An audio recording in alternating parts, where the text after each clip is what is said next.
Now we will discuss how we can record goods and service tax in the books of accounts. You have heard about goods and service tax, that is GST. Okay. So how we can record GST in the books?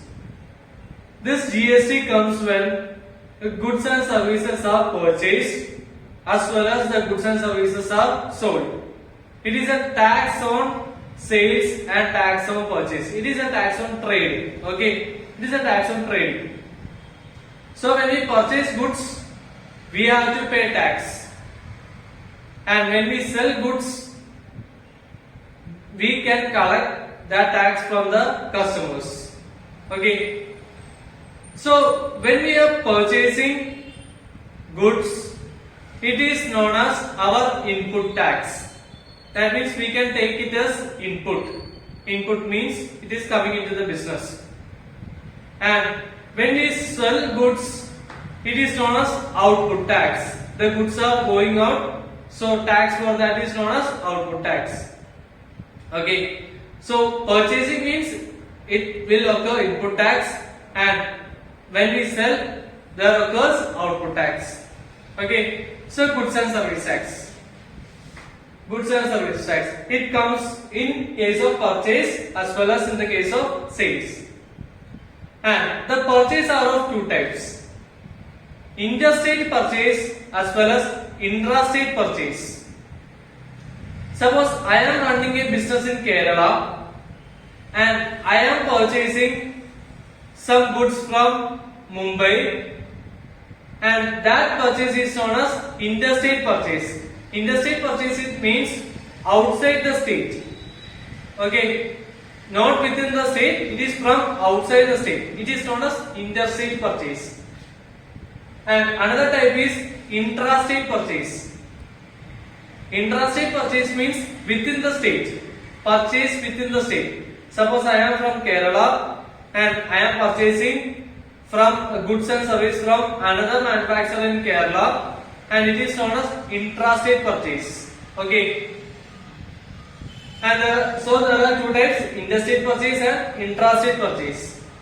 And in intrastate purchase, when we purchase goods within the state, we have to pay two tax.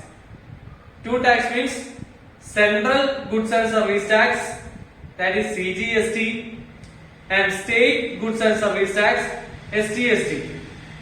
Okay, that is central GST and state GST. And when we are purchasing, it is our input, so we should write it as input CGST and input SGST. Okay, okay, and always the rate of the GST, this GST will be saved. For example, it can be 1%, it can be 6%, it can be 9%, or it can be 14%. Similarly, SGST can be also same: 1%, 6%, 9%, and 14%. Okay, if CGST is 1%, then SGST will be also 1%. If CGST 6, SGST is 6. And CGST 9, SGST also will be 9, and if it is 14, SGST will be also 14. That means the rate of goods, the rate of CGST and SGST will be different for different goods. Suppose I am providing a service, the rate will be 14%. And if I am selling some goods, it may be 6%. It may be differ. Okay. So when there is intrastate purchase, we have two GST, that is input CGST and input SGST. Okay, but when there is interstate purchase means from outside the state, we have only one GST, and that GST is integrated GST, IGST, integrated GST. And since we are purchasing, it is known as input integrated GST, input IGST. Okay. So input IGST comes when we are purchasing from another state. Okay.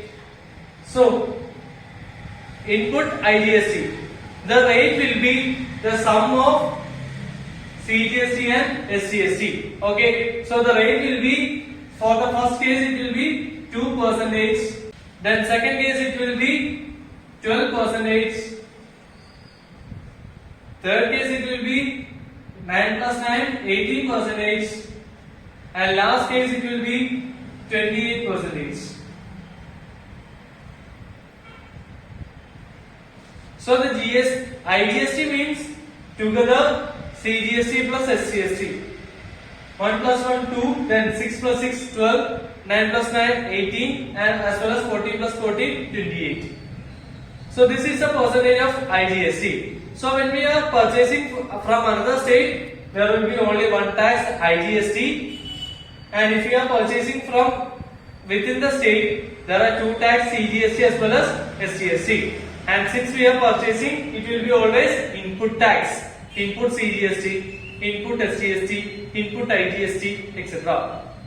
Okay, clear?